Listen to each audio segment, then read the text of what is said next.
Sì, lo so che lo fanno in tanti il discorso di fine anno, ma io non voglio fare consuntivi, voglio fare un preventivo e quindi vi faccio un discorsone di Capodanno. Dunque, come sarà il 2013? Non fatevi fuorviare dal fatto che tengo le mani sotto la scrivania. In fondo, negli ultimi 40 anni, è vero, abbiamo avuto delle annate no, ma abbiamo anche avuto delle annate assolutamente no. Va detto che in mezzo però c'è stata anche qualche annata non so, quindi non è il caso di abbattersi più di quanto non vi abbattano già i governi bancocentrici del mondo. Cosa c'è stato quest'anno? C'è stato un cambio di governo, un governo che ha avuto uno stile ribaltato rispetto a quello di prima, quelli di prima andavano tutti a puttane, quelli di adesso vanno tutti a messa, come a dire che in questo paese per la normalità non c'è spazio, o si crede nella magia o si razzola tra le ghiande. Noi andiamo dall'eccesso di velocità all'eccesso di villette a schiera, siamo fatti così. Comunque, a questo punto dovrei sfrittellarvi una serie di luoghi comuni a Vanvara. Beh, tanto per cominciare, potrei dirvi che abbiamo riacquistato credibilità all'estero e questa è una notiziona perché significa che noi una volta avevamo una credibilità e d'altronde è ben nota la fiducia internazionale che c'è stata sempre nei secoli nei confronti dell'affidabilità degli italiani. Quale altro luogo comune potrei spiattellarvi lì per lì? Potrei dirvi che bisogna fare tanto per i giovani. I giovani, noi ci teniamo tanto ai giovani e si vede, no? È per questo che abbiamo alzato l'età pensionabile, è per questo che gli impediamo di comprarsi una casa, di farsi una famiglia, facciamo i figli a 50 anni così invece di genitori avranno dei nonni, è il trionfo della gioventù questo paese, capisci? E siccome vogliamo anche che i nostri figli crescano coscienti, crescano curiosi, li piazziamo davanti ai programmi beoti della nostra televisione fin da piccoli e pensare che c'è chi dice alla sera, non so, a pranzo oppure a cena, invece di accendere la televisione, parlate coi vostri figli, parlare coi propri figli, ma guardiamoci in faccia, anche a parlare coi tuoi figli.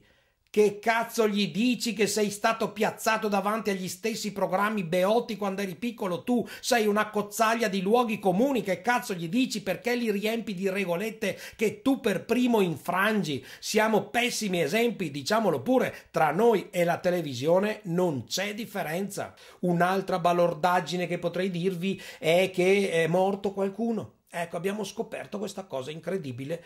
Ogni anno c'è gente che nasce e gente che muore. E questo è incredibile. Io non posso farvi l'elenco di tutti quelli che sono morti, ma posso dirvi che sono più di 20 milioni. Una carneficina. Pensa che da quando ho cominciato a parlare sono morti già in 3.000. Era meglio se non cominciava a parlare. E a proposito di insulsaggini, non poteva mancare una retrospettiva sull'anno di sport, una bella annata di sport, perché gli italiani amano tanto lo sport, non praticarlo, gli piace parlarne. Pensa che quello del giornalista sportivo è considerato un mestiere che tra l'altro ci vuole abilità perché guarda che è frutto di grande speculazione filosofica riuscire a riempire 40 pagine con robe che a pigiare bene bastano 4 righe. Dunque come si può riassumere questa annata di sport? C'è chi ha perso, c'è chi ha vinto, c'è chi ha pareggiato, qualcuno si è ritirato, qualcuno ha cominciato, qualcuno ha smesso,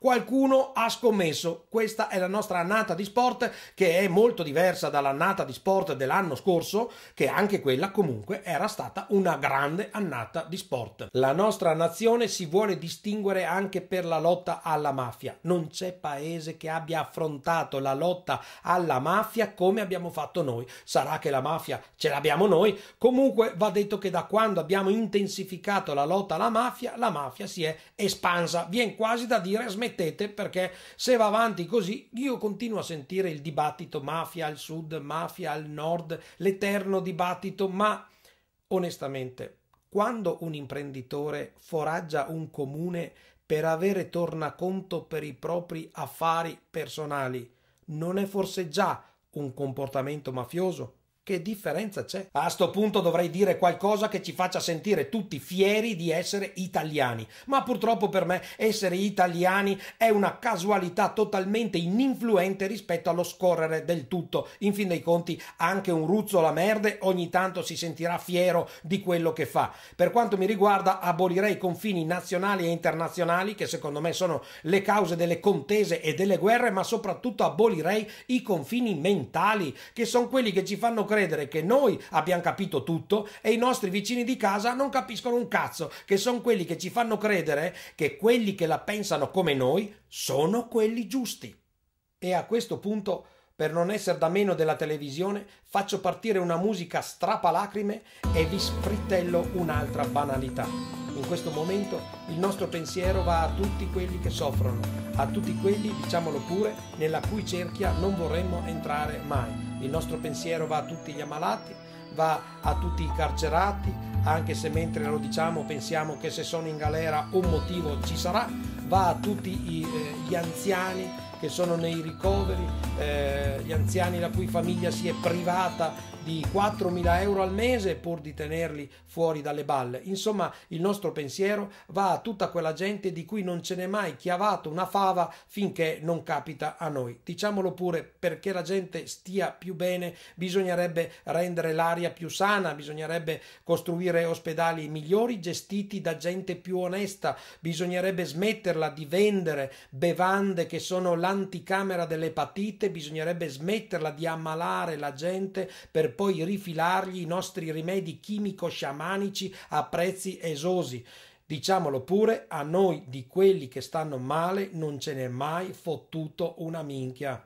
Ma non si può concludere un discorsone di Capodanno senza far cenno all'ottimismo. L'ottimismo è il sale della vita, come diceva uno che mi pare che sia morto, tra l'altro. Bisogna guardare al futuro. Ecco, non so cosa voglia dire, leggete i fondi del caffè, non so dirvi la tecnica, ma bisogna guardare al futuro con speranza. Come cantavano i Vianella, la speranza non costa niente, se potrebbe sta pure meglio, ma che voi fa e stiamo meglio noi che non maniamo mai. Il testo è da rivedere, ma infonde fiducia e quindi allegria, come diceva un altro che mi pare che sia morto anche lui. Comunque siamo un grande paese, un paese dove si è rubato tanto, ma io vi dico che c'è ancora tanto da rubare e quindi rimbocchiamoci le maniche perché abbiamo grandi valori, Dio, patria, famiglia, un trinomio che non significa un cazzo ma che non passerà mai di moda. Tanti auguri alle aziende, una ripresa fantastica, dei risultati strepitosi,